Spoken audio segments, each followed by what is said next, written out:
Une fois de plus, bienvenue dans cette édition du Morning Call, votre magazine d'information matinale. Gros plan ce matin sur le Soudan du Sud. Commençons tout d'abord par cette main tendue du pouvoir de Juba. Le président Salva Kiir hier a appelé à la tenue d'un dialogue national ouvert à tous, y compris les opposants en exil, et visant à rétablir la paix 3 ans après le début de la guerre civile. Les explications de Wani Johnson Sambou et Nia Krofi dans ce sujet.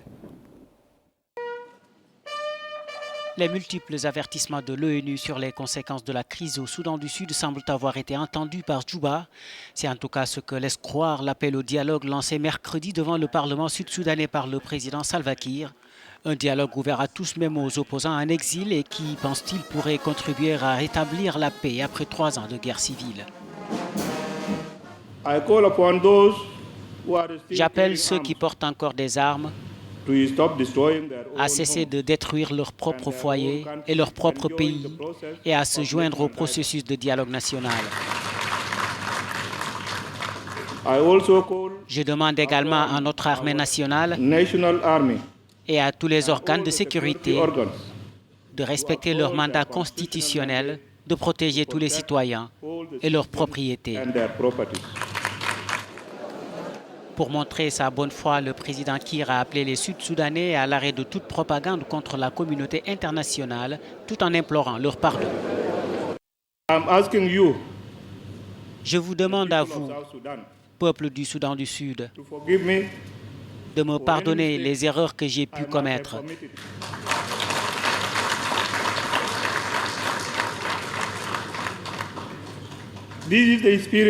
C'est l'esprit dont notre pays a besoin. Et nous devons agir maintenant. Cet appel de Salva Kiir intervient à la veille du 4e anniversaire du début de la guerre civile, provoquée par des antagonismes politico-ethniques entre le président Kiir et son ancien vice-président, Riek Machar.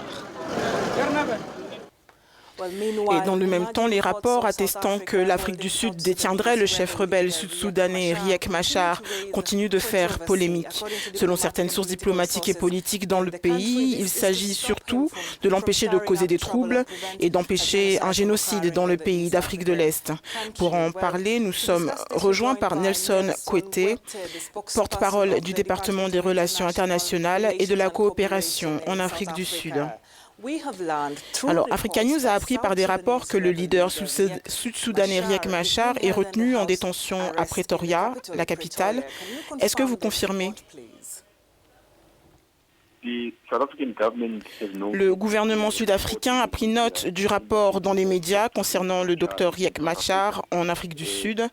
Certains de ces rapports indiquent effectivement que le docteur Riek Machar est en résidence surveillée en Afrique du Sud. Il est important de rappeler que le gouvernement sud-africain a publié une déclaration à la mi-octobre 2016 annonçant l'arrivée en Afrique du Sud du docteur Riek Machar. Et dans cette déclaration, nous avons indiqué le but de son arrivée. Et nous voulons confirmer que le docteur Machar est toujours en Afrique du Sud et que le gouvernement sud-africain prend soin de lui compte tenu de son profil. En outre, le gouvernement est en communication permanente avec le Soudan du Sud et les pays de l'IGAD concernant la présence du docteur Riek Machar en Afrique du Sud. Le gouvernement sud-africain est toujours très désireux de travailler avec le gouvernement et le peuple du Soudan du Sud.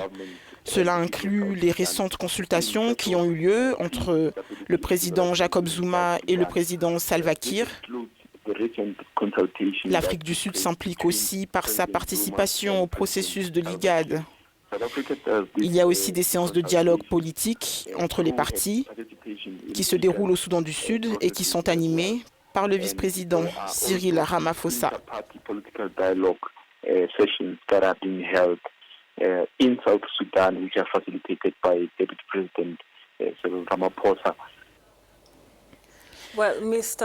Monsieur Gwete, qu'en est-il alors des rapports attestant que ces mouvements sont restreints et ces appels surveillés?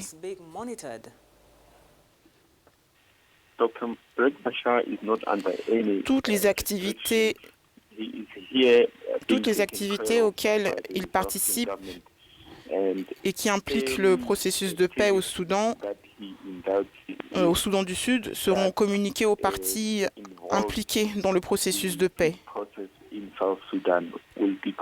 Nous l'accueillons seulement ici et les questions qui pourraient avoir un impact sur le processus de paix au Soudan du Sud seront abordées lors des réunions de travail avec les parties impliquées. Aucune restriction ne lui est imposée. Il ne subit aucune forme d'oppression ici, en Afrique du Sud.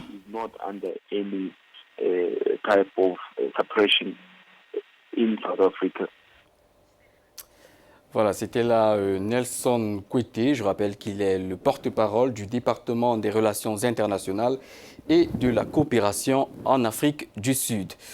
Le Soudan du Sud encore et cette nouvelle sonnette d'alarme de l'ONU, l'Organisation des Nations Unies, concernant des risques de génocide. Le Conseil des droits de l'homme a dénoncé hier les violences sexuelles et ethniques qui ravagent ce pays et réclamé le déploiement immédiat d'une force régionale de 4000 hommes sur tout le territoire. Pour en parler, j'accueille Edmond Yakani, il est le directeur exécutif de CEPO. C'est une ONG sud-soudanaise de promotion de la démocratie. Edmond Yakani, merci de nous rejoindre sur le Morning Call ce matin. Alors une fois de plus, les Nations Unies s'inquiètent du risque de génocide au Soudan du Sud. On en a parlé sur ces antennes par le passé. Eh bien, qu'est-ce qui se passe exactement dans ce pays et la menace est-elle aussi sérieuse que ça en a l'air? C'est réel parce que le taux d'attaque et de tuerie ethnique au Soudan du Sud augmente de jour en jour et plus précisément dans des zones telles que Yé, sur la route entre Yé et Juba et celle entre Nimulé et Djouba. On enregistre des ciblages ethniques et des meurtres y sont perpétrés. Sur l'axe de Yé, beaucoup de femmes ont été capturées et tuées en raison de leur origine ethnique et de nombreux médias locaux ont fait des reportages là-dessus. Donc oui, les assassinats à caractère ethnique ont bien lieu au Soudan du Sud, c'est réel. Alors, est-ce que vous êtes d'avis que le gouvernement sud-soudanais va rejeter cette alerte et que l'appel à la mise sur pied d'un tribunal pour juger les personnes responsables de ces atrocités peut mettre fin à ces crimes? Je pense que c'est une question de responsabilité et du fait qu'on laisse l'impunité continuer. Parce que si l'État reconnaissait ce qui se passe, alors la probabilité que les personnes derrière de tels crimes en soient tenues responsables serait réelle. Je pense que la solution dans le contexte actuel, ce serait d'avoir un tribunal hybride, comme celui qui a été conclu dans le récent accord de paix signé entre le gouvernement et les rebelles. Je pense aussi que l'intervention de l'organisme régional, l'IGAD, est nécessaire pour faire pression sur les parties au conflit afin de créer un environnement qui soit propice à la responsabilité et alors la justice pourra l'emporter.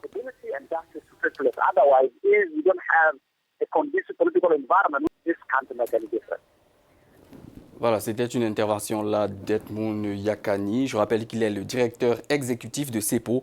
C'est une ONG sud-soudanaise de promotion de la démocratie.